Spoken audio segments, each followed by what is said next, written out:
into a living fountain flowing deep and flowing.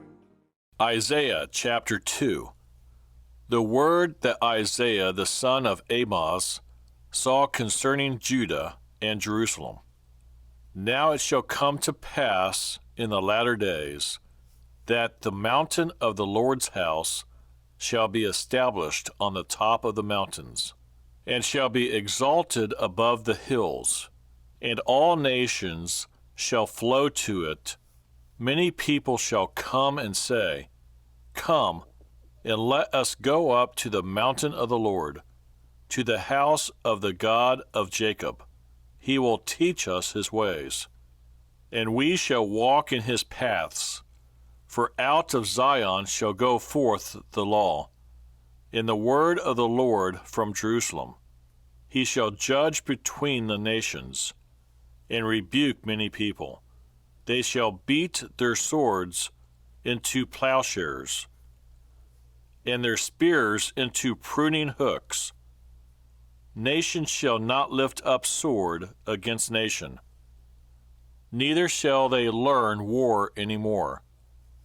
O house of Jacob, come and let us walk in the light of the Lord.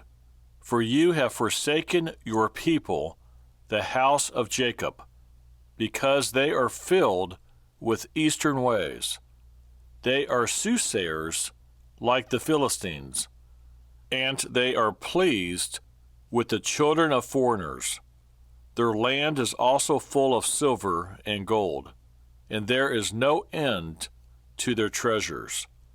Their land is also full of horses, and there is no end to their chariots.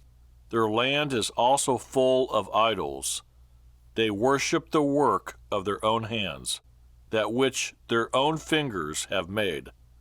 People bow down, and each man humbles himself. Therefore, do not forgive them. Enter into the rock, and hide in the dust, from the terror of the Lord, and the glory of his majesty. The lofty looks of man shall be humbled, the haughtiness of men shall be bowed down, and the Lord alone shall be exalted in that day.